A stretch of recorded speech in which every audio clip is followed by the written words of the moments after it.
तो ये न्यायालय की तरफ से आया हुआ ये आदेश है।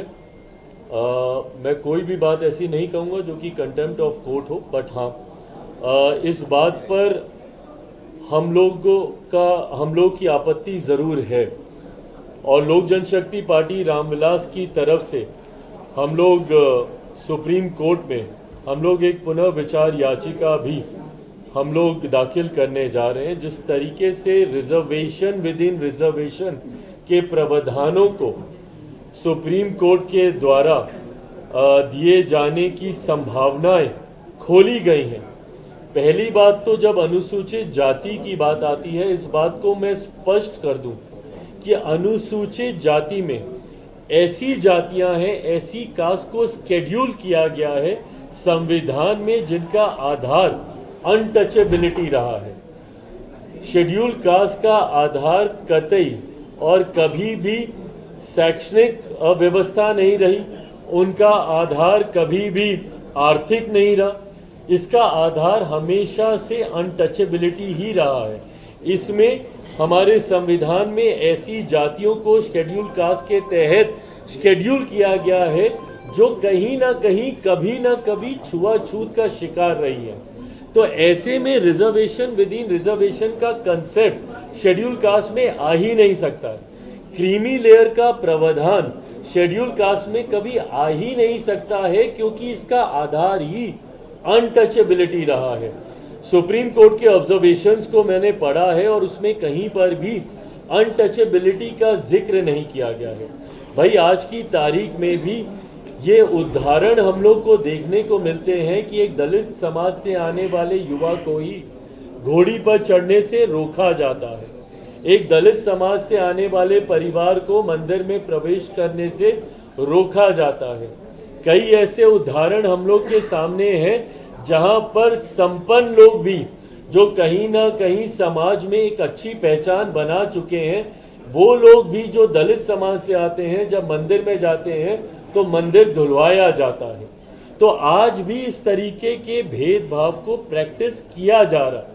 तो जब भेदभाव छुआछूत के आधार पर हो रहा है, ये भेदभाव कहीं शिक्षा के आधार पर नहीं हो रहा, ये भेदभाव कहीं आर्थिक दृष्टि से नहीं हो रहा है कि भाई आर्थिक तौर पर आप सक्षम हो गए तो अब कोई भेदभाव नहीं होगा। जैसा मैंने अपने उदाहरण में बताया कि कई ऐसे बड़े नाम भी हैं, मैं नाम नहीं ले रहा, आप सब उन नामों को भी जानते हैं। कई ऐसे बड़े नाम भी हैं जो अगर किसी मंदिर में चले जाते हैं तो उसके बाद उस मंदिर को गंगा जल से धोया जाता है। तो ऐसे उदाहरण आज की तारीख में भी देखने को मिलते हैं।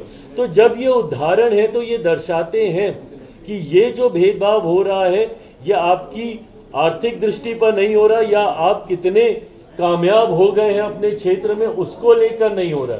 ये इसलिए हो रहा है क्योंकि आज भी छुआछूत को मानने वाले लोग हैं। और शेड्यूल कास्ट का जब मैंने जिक्र किया, इसमें उन्हीं जातियों को इसमें रखा गया है जो छुआछूत का शिकार कभी ना कभी कहीं ना कहीं समय के किसी दौर पर रही हैं।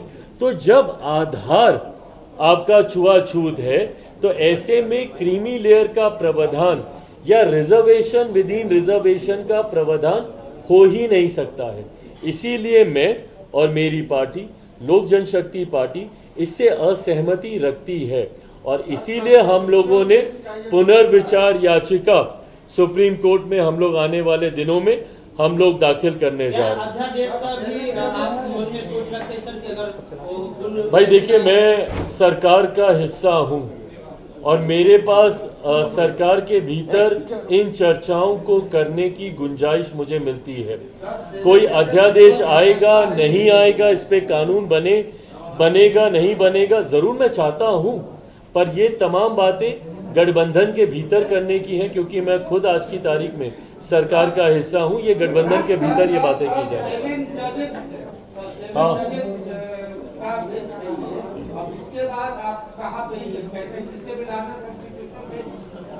हाँ भाई देखिए, पुनर्विचार तो ये हम लोग का अधिकार है। हम लोग किसी भी जजमेंट को लेकर पुनर्विचार के लिए कोई भी व्यक्ति हो, कोई भी संगठन हो, कोई भी संस्था हो जो उससे सहमति नहीं रख सकती है, ये एक कानूनी अधिकार है हम लोग के पास, जिसका इस्तेमाल हम लोग जरूर करेंगे। ये कास्ट सेंसस के बिना ये हो सकता है क्या? कोटा विदिन कोटा की बात जो हो रही है, कि कौन पिछड़े में पीछे। देखिए, पहली बात तो ये दो विषय ऐसे हैं जिसको आप जोड़कर देख रहे हैं। मैं जातीय जनगणना का मैं पक्षधर हूं, पर मैं कतई जातीय जनगणना का पक्षधर इसलिए नहीं हूं कि उसके बाद रिजर्वेशन विद इन रिजर्वेशन के कंसेप्ट को लेकर आया जा सके।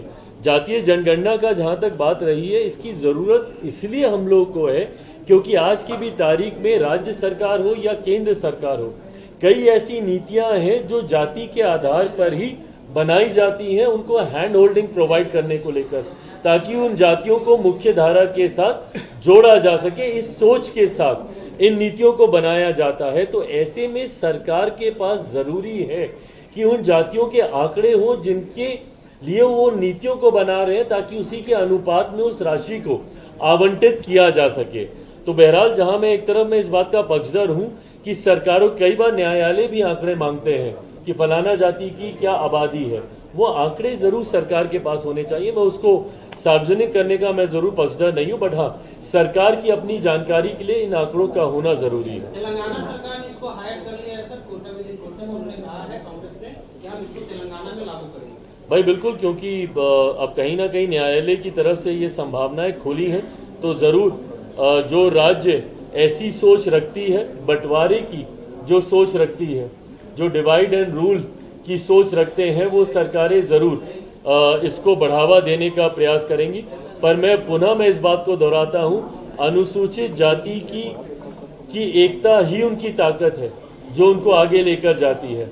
बट कई लोग इस ताकत से घबराते हैं और इसीलिए वो बंटवारा करना चाहते हैं, और इसीलिए वो इस तरीके की सोच को बल देना चाहते हैं जो इस समाज में बंटवारा करे।